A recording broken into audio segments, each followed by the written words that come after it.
crossed us, and we are so cross.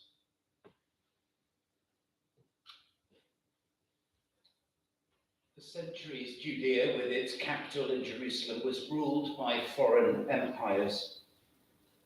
Under the Persian Empire and its Hellenistic successors, the temple in Jerusalem was also the center of local government.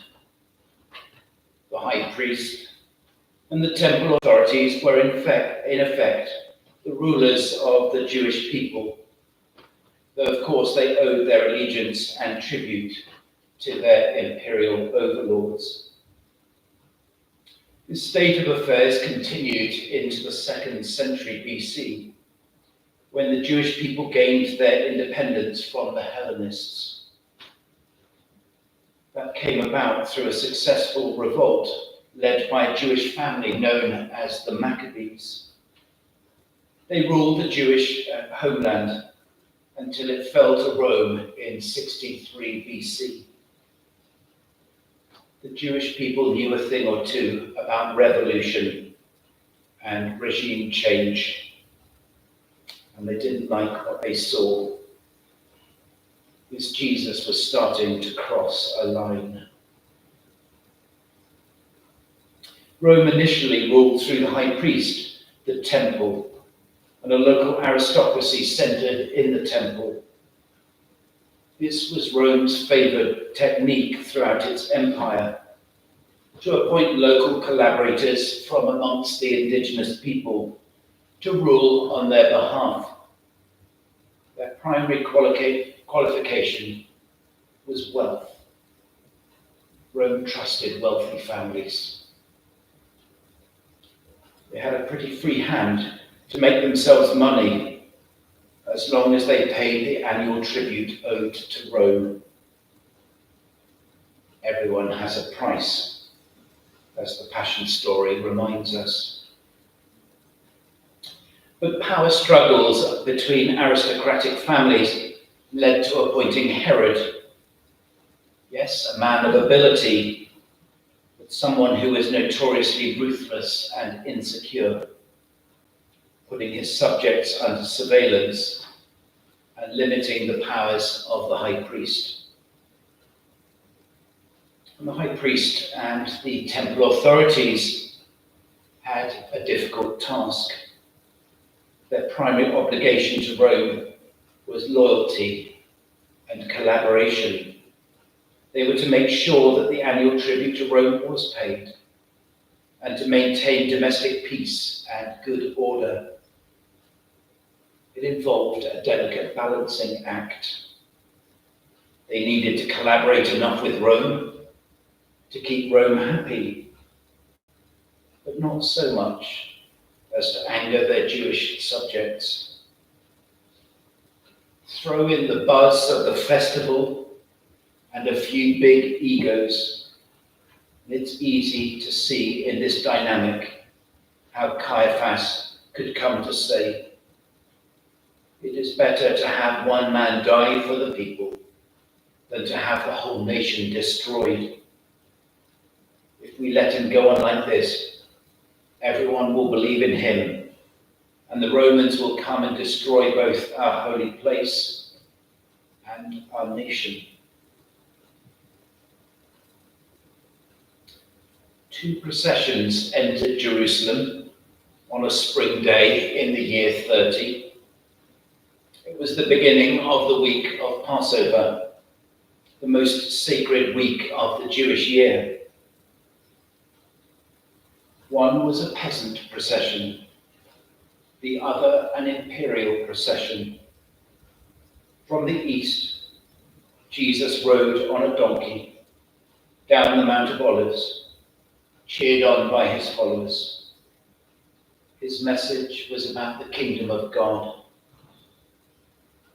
On the opposite side of the city, from the west, the other procession came, with Pontius Pilate, Roman governor of the region, leading a column of imperial cavalry and soldiers.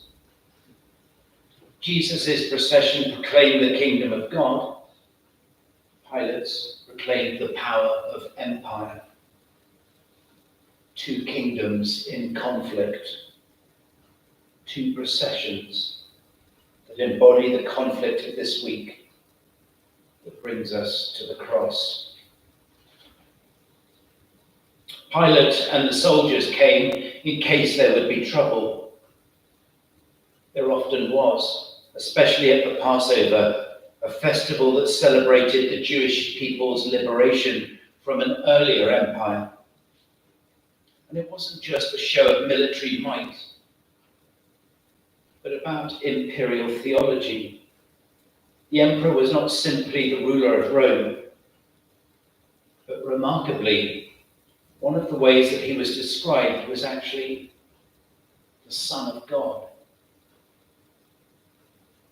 And Jesus' triumphal entry, perhaps less choreographed, and certainly with none of the military pomp, was one that nevertheless was planned and prepared for. Because as they approached the city, Jesus sends off 2 disciples to the next village to get him a colt with very specific instructions. Jesus has it all worked out and actually knows what is coming next. This is a demonstration, not the usual meaning of that word, but yes, that as well, but a demonstration of God's Messiah entering his city to die.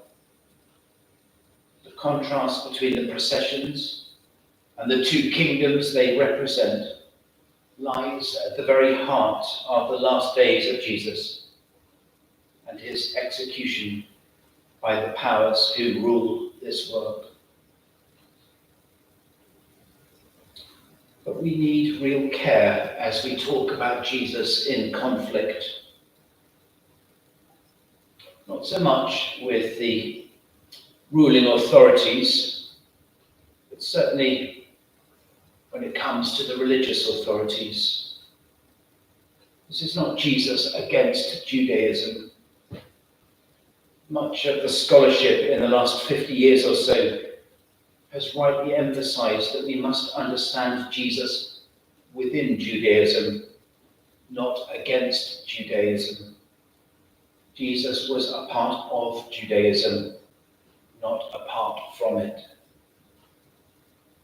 The conflict is also not about priests and sacrifice, as if Jesus' primary passion was a protest against the role of priestly mediators or against animal sacrifice as he cleansed the temple. Rather, his protest was against a domination system corruptly legitimated in the name of God. A domination system radically different from what the already present and coming kingdom of God would truly be like. In the trials that he faced before both religious and political figures, he says so little. But it wasn't that Jesus was evasive, trying to be cleverly ambiguous. Rather, it was out of his desire to be precise about who he was and what he stood for, something that others were finding so confusing. He had to show himself as neither ignoring nor giving full approval to the groups in the city at that time. His power lay not in allegiance to any of them, but in his maintenance of his distinctiveness from all of them. His view of things that belonged to the peace of Jerusalem was shared by no one, not even by his disciples and supporters.